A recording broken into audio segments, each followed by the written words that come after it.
하나님 말씀을 로마서 8장 18절에서부터 25절까지 말씀입니다. 우리 희선자매 우리 환영합니다. 로마서 8장 18절에서부터 25절까지 말씀 우리 한 절씩 교독하겠습니다. 생각하건대 현재의 고난은 장차 우리에게 나타날 영광과 비교할 수 없도다.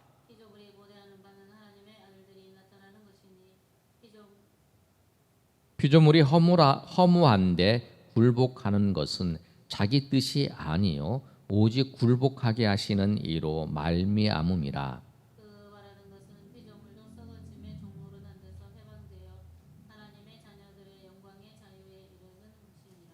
피조물이 다 이제부터 함께 탄식하며 함께 고통을 겪고 있는 것을 우리가 아느니라.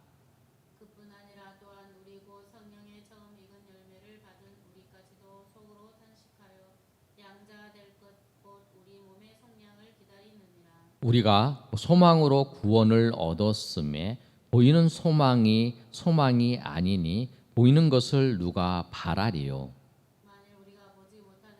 바라면 참음으로 기다릴지니라. 아멘.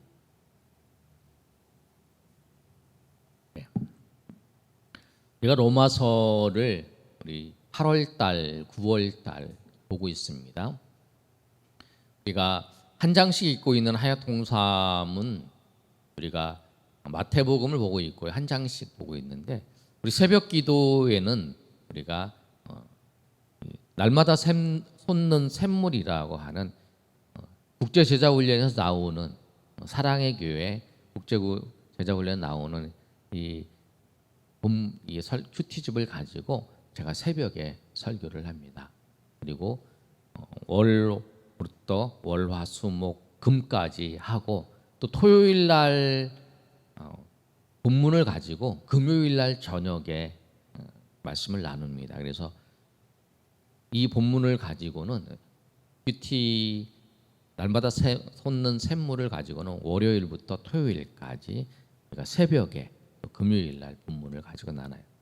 또 월요일부터 시작을 하는데 토요일까지 하고 다시 월요일 날 주일 날은 이제 큐티가 없고요. 그다음에 진행을 하는데 지금 8월 달, 9월 달에 두 달은 지금 로마서 1장부터 16장까지 보고 있어요. 우리가 또 한 장씩 보고 있는 거는 이제 그거는 한 장씩 읽는 거고 여기는 이제 우리가 그 한 장 안에 내용을 나눠서 이렇게 보고 있어요. 여러분이 말씀을 읽는 거 또 우리가 한 장씩 우리가 카야통삼 하는 거 또 자기가 큐티하는 게 있으면 큐티하는 게 이렇게 있어서 말씀을 보는 이렇게 풍성하게 봐야 돼요. 삼겹줄이 끊어지지 않는 것처럼 저는 이제 이것도 하고 또 여러분과 같이 한 장씩 나누고 또 매일 성경 최소로 10장씩 읽으려고 계획하고 있어요. 그래서 본문 하나, 그다음에 한 장, 그다음에 성경 10장씩 통독하고 이걸 매일 습관을 들이고 있어요. 여러분도 매일 한 장씩 하는 거, 또 아니면 매일 한 장씩 읽고 올리는 거, 또 각자 자기가 맞춰서 성경을 3장씩 읽든지 해서 자기가 읽는 게 성경을 이렇게 읽으면 좋겠어요. 그래서 그 성경을 가까이 하고 성경을 좀 더 가까이 함으로 나아감을 통해서 주님께서 주시는 은혜가 있어요.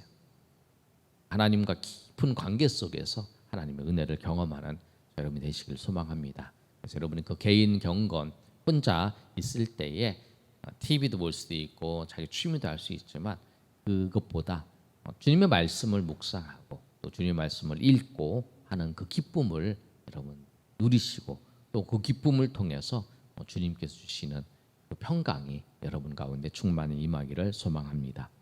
오늘 말씀을 보시면 로마서 8장의 말씀이 굉장히 중요한 말씀이에요. 8장 12절에서 17절까지 오늘 금요일 새벽에 말씀을 나눴어요. 우리 예수 믿는 사람들의 특권이 있는데 그 특권이 무엇이냐면 우리가 하나님을 아빠 아버지라고 부르는 거예요. 그게 우리의 특권이에요. 하나님을 아빠 아버지라고. 종이면 주인을 무서워하잖아요. 주인과 종의 관계면 주인을 무서워하는 상관, 자기의 상사, 굉장히 부담스럽죠. 그리고 특별히 직장 상사도 아니고 또 나의 생명의 모든 것을 주관하는 주인이고 나는 노예다. 그러면 그 관계가 더 굉장히 부담스러운 거죠. 노예와 종 사이. 그런데 이제 하나님과 우리와의 관계는 그런 관계가 아니라는 거예요. 하나님과 우리의 관계는 아빠라는 거예요. 아빠 하나님. 우리가 아빠, 아버지한테 우리 아빠라 그러잖아요. 하나님과 우리의 아빠예요. 예수님께서 하나님을 표현하실 때에 하나님은 우리 아빠다. 우리가 찬양을 할 때 아바 아버지 그게 아빠예요. 헬라어로 아바가. 그게 아빠예요, 하나님. 우리가 이제 하나님을 굉장히 친숙한 표현이죠, 하나님을. 아빠 할 때는 굉장히 다정하고 편안하고 이제 그런 이미지잖아요. 그 모습이에요. 그 하나님이 우리의 누구냐면 아빠. 대부분 이방 종교에서 보면 신과 그 신을 섬기는 사람과의 관계는 뭐냐면 이 사람이 신한테 무엇을 얻기 위해서 고행을 하든지 어떤 노력을 하든지 그게 있어야 되는 거죠. 그래서 뭘 섬기고 뭘 고행을 하고 고통스러운 걸 하고 그렇게 하고 난 다음에 내가 이걸 했으니까 그래서 이제 말할 수 있는 그 권리를 얻는 거죠. 기회를 얻는 거죠. 그래서 이제 그 기회에 내가 그 말을 하는 거죠. 그러니까 그냥 얻을 수 있는 말할 수 있는 기회를 그냥 얻는 게 아니라 신에게 요청을 할 때 그렇게 하는 거예요. 그런데 우리와 하나님의 관계는 그게 아니라는 거예요. 하나님과 관계는 아빠예요. 필요한 거 있으면 아빠 나 이거 필요해. 아버지 나 이거 필요해요. 말하러 가잖아요. 그 관계라는 거예요. 와. 하나님과의 관계가 그렇다라고 하는 거예요. 두 번째로 또가 뭐냐면 16절의 말씀에 보면 성령께서 우리를 하나님의 자녀로 증거해요. 내가 하나님을 아빠라고 했어요. 아빠라고 했는데 사람들이 또 야 하나님이 무슨 너희 아빠냐 말도 안 되는 소리지 그렇게 얘기할 수 있다는 거죠. 그래서 사람은 아빠라고 하겠어요. 근데 나는 네 아빠 아니야 그렇게 얘기할 수 있잖아요. 그런데 우리가 하나님을 아빠라고 하는데 성령 하나님께서 그 아빠라고 하는 것이 맞다라고 하는 것을 증언해 주시는 거예요. 맞아, 네 하나님이 너희 아빠야. 하나님이 너희 아빠라. 확실한 아빠다. 사탄이 하나님 너희 무슨 아빠냐? 우리 그러잖아요. 내가 하나님의 자녀다. 야, 네가 뭔 하나님의 자녀야? 네 인생을 봐라. 하나님이 너희 아버지면 하나님께서 너를 도와주셔야 되는데 네 인생이 지금 완전히 꼬꾸라지고 있고 인생이 힘들어지고 있는데 고통스럽고 있는데 하나님이 너희 아빠면 하나님 너희 아버지면 하나님께서 너를 도와주셔야 되고 하나님 너를 지켜주시고 하나님이 이러겠는데 하나님 너희 아빠가 아니지. 그러니까 그런 생각을 한다는 거죠. 사단이 그런 마음을 주고 우리가 그런 생각을 할 수도 있다는 거예요. 그런데 성령께서 아니다라고 말씀을 하시는 거예요. 그게 성령께서 증언하시는 거예요. 그 다음에 17절의 말씀을 보면 또 하나의 그 예수 믿는 우리 그리스도인의 특권이 하나가 있는데 뭐냐면 하나님의 상속자라는 거예요. 하나님의 상속자. 하나님의 상속자가 우리다. 하나님의 상속자가 우리다. 왜냐 하나님의 상속자다. 상속을 받기 위해서 17절의 말씀 우리 18절부터 오늘 말씀을 살펴봤는데 17절 말씀 우리 다 같이 한번 읽어보겠습니다. 시작. 자녀이면 또한 상속자 곧 하나님의 상속자요 그리스도와 함께한 상속자니 우리가 그와 함께 영광을 받기 위하여 고난도 함께 받아야 할 것이라. 아멘. 우리가 하나님의 상속자이기 때문에 그리스도와 함께 상속을 받는 사람들이에요. 그래서 상속을 받을 때에 그 영광을 받기 위하여 우리가 고난을 받아야 돼요. 그리스도가 고난을 받으셨잖아요. 예수님께서 고난 받으신 것처럼 우리도 고난을 받아야 된다라고 하는 것을 17장에 17절에 딱 맞췄어요. 그리고 이제 18장에 18절에 시작을 하는 거예요. 우리 고난을 받는 거. 아니 내가 하나님의 아들이 되어서 하나님의 상속을 받는, 하나님의 상속자가 되어서 상속을 받는데 그 상속을 받기 위해서 고난을 받는다라고 했을 때 그 고난에 대해서 우리가 어려워할 수 있잖아요. 그 고난에 대해서 어려워할 수 있어요. 너무 힘들어서 못한다 이럴 수 있잖아요. 이거 힘들어, 아니 이거 고통스러워, 난 안 할래 이럴 수 있잖아요. 병원에 가서 이제 간단한 수술을 하면 나을 수 있는 병이에요. 근데 병원에 가는 게 무서워.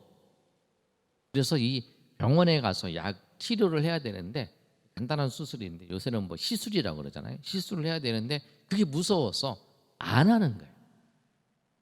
그러면 질병이 커지는 거죠. 이거 하고 난 다음에 이 아픔이지만 이제는 그 치료를 다 받으면 이제 그 아픔이 없어지는 거잖아요. 그것처럼 우리가 하나님 앞에 그 하나님의 사람으로서 고난을 당하는 것. 그런데 바울은 이제 바울 사도는 무엇을 말씀하고 있냐면, 네가 현재 지금 고난 받는 게 있지. 사람마다 고난 받는 모습들이 다 달라요. 어떤 사람들은 내가 다른 사람하고 비교해 보면, 우리는 참 비교를 잘하죠. 근데 절대 신앙생활 하는 데 있어서 절대 비교하면 안 돼요. 절대 비교하면 안 돼요. 비교한다는 건 뭐냐면 내가 시험에 들고 있다든지, 내가 넘어지고 있다고 생각하십니다. 시험 내가 비교하고 있다. 다른 사람과는 우리 비교의 대상이 아니에요. 내가 저 사람하고 비교의 대상이 아니에요. 나는 하나님께서 이렇게 만드셨고 이렇게 사역하는 거예요. 저 사람은 저렇게 하는 거예요. 비교하는 거예요. 그런데 이제 바울 사도가 이제 오늘 비교해보라고 하는 거예요. 그렇게 비교를 해보라는 거예요. 무엇을 비교를 하냐면, 다른 사람과 비교를 하는 게 아니라 자기 자신을 비교를 해보는 거죠. 네가 지금 고난 당하는 거, 현재의 모습과 앞으로 우리에게 나타날 영광에 대해서 두 가지를 비교해보라. 우리의 비교 대상은 그거예요. 내가 저 사람보다 고난을 받는다, 내가 저 사람보다 조금 안 된 것 같다, 이런 걸 생각하면서 비교하면서 내가 저 사람보다 조금 더 고난 당하지, 저 사람은 좀 덜 고난 당하지, 뭐 이런 걸 비교하는 게 아니라는 거예요. 우리가 비교할 거는, 우리가 비교를 잘해야 돼. 우리가 비교해야 될 건 뭐냐면, 지금 우리가 당하는 고난과 앞으로 나타날 영광에 대해서 비교를 하는 거예요. 내가 지금 수고하고 애써. 내가 수고하고 애써 지금. 근데 그거 힘들고 어려워. 근데 그것을 통해서 나중에 그 받을 영광을 생각해요. 우리 올림픽을 했잖아요. 올림픽 선수들이 열심히 훈련을 하잖아요. 열심히 훈련을 하는 그 이유가 뭐냐면, 그 올림픽에서 메달 따는 거예요. 금메달 따에 잘했다는 게 아니라 금메달, 금메달, 올림픽에 출전을 해서 내가 그 어떤 기록을 깬다든지 그런 거 있잖아요. 그렇게 하는 거죠. 그것을 생각하면서 훈련을 하고 그걸 생각하는 거죠. 근데 이 고난, 게 훈련이 힘들고 어렵지만 그걸 생각하면서, 그것을 바라보면서 참고 견디잖아요. 우리도 그래요. 사람이 지금 내가 훈련을 하고 있어. 저 사람은 좀 덜 힘들게 하고 있어, 훈련을. 그럼 나도 좀 덜 훈련하지, 좀 힘들지 않게 해야지. 그렇게 해서 덜 하면, 그래서 피해버리면, 그럼 나중에 실력을 발휘 못하는 거죠. 훈련을 더 열심히, 요새 이제 청년들이 쓰면 빡세게 하는 이유가 뭐냐면, 이걸 하는 걸 통해서 튼튼한 몸을 만들고 합당한 몸을 만들어가는 거죠. 그래서 우리가 생각할 때 그걸 생각해야 돼요. 현재의 고난과 이 고난 후에 장차 우리에게 주어질 영광을 생각을 해요. 그러니까 우리 예수 믿는 사람들은 지금 우리가 예수님 때문에 고난 받는 거. 그런데 그 천국에서 우리가 하나님께서 우리를 주시고 우리에게 인도하실 것을 생각하고 그것을 우리가 바라보면서 나아가야 된다. 그런데 이것은 뭐냐면 오늘 19절에서부터 22절까지 말씀을 보면 피조물들도 무엇을 기다리냐면 하나님의 아들이 나타날 것을 기다린다고 말씀하고 있어요. 19절 제가 읽어드리면 피조물이 고대하는 바는 하나님의 아들들이 나타나는 것이니 19절 20절 피조물이 허무한데 굴복하는 것은 자기 뜻이 아니요 오죽 굴복하게 하시는 이로 말미암음이라. 그러니까 하나님의 아들들이 나타나는 것을 기다리는 거예요. 이거는 이제 예수님이 이제 재림하셔서 부활하신 예수님께서 재림하셔서 우리가 이제 부활해서 나타나서 이제 타락한 인간들이 사용하는 게 아니라 정말 하나님의 사람들이 이 자연을 정말 하나님이 쓰시기 합당한 대로 정말 사용하는 그 모습을 피조물들도 기대한다는 거죠. 고대한다는 거예요. 그래서 그 피조물도 21절에 있는 것처럼 썩어질 종로로 탄 데서 해방돼 하나님의 자녀의 영광의 자유에 이르게 되는 것이다. 이 말씀하고 있어요. 피조물들도 하나님의 영광을 드러내기 위해서 하나님께서 만드신 거라는 거예요. 하나님의 영광을 드러내기 위해서.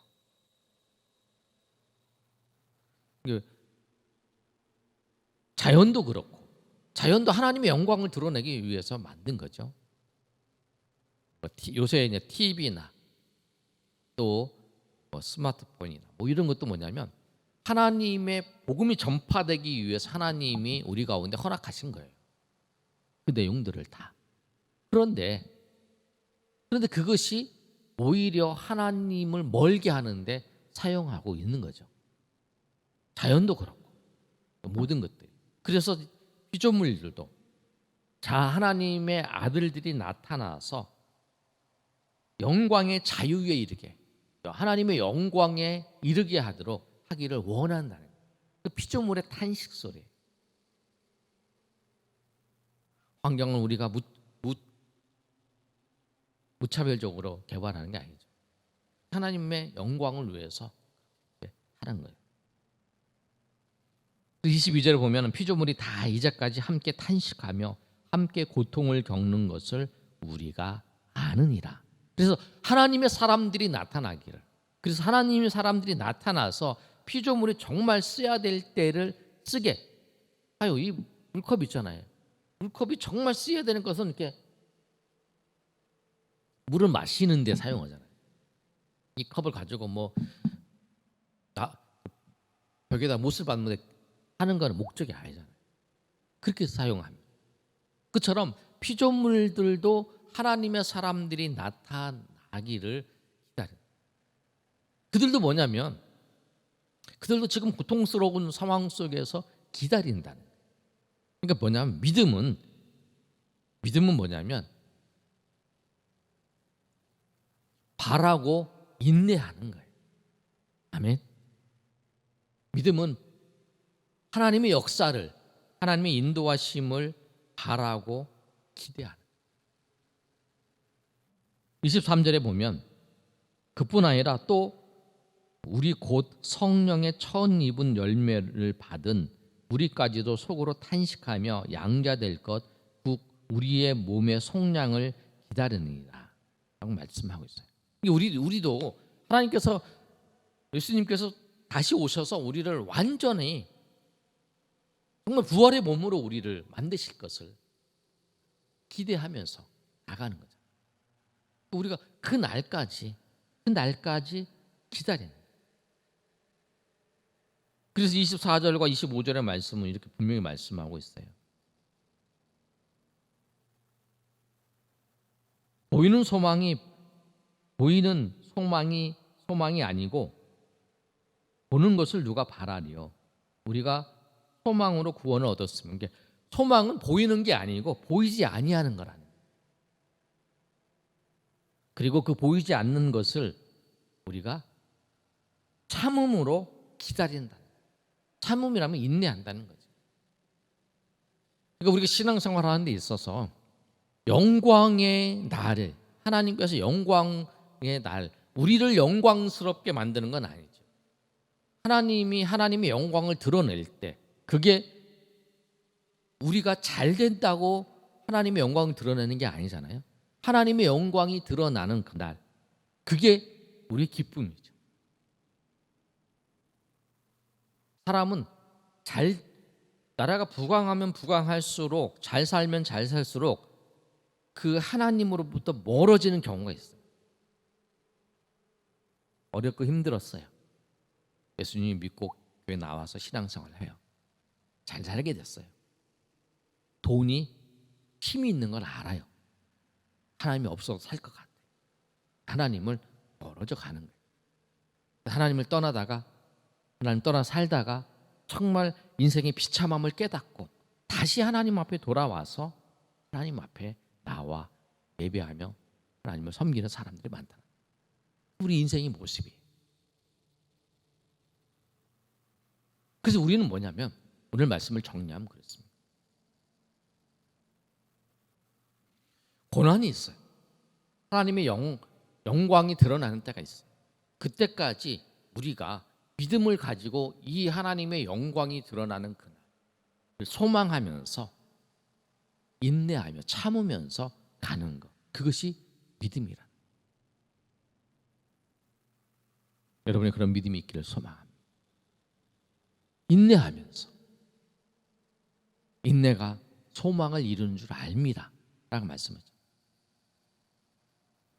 그래서 우리가 이 말씀처럼 정말 소망을 가지고 그 주님께서 그 영광스러운 그 하나님의 영광을 드러내시는 그 날까지 우리가 인내하며 소망을 가지고 날마다 하나님의 은혜 가운데 나가시는 저 여러분 되시기를 예수님의 이름으로 축원합니다. 그리고 하나님의 놀라운 은혜가 저와 여러분 위에 있기를 주님의 역사하심을 기다리며 나아가시며 하나님 앞에 나아가시는 저 여러분 되시기를 예수님의 이름으로 축복합니다.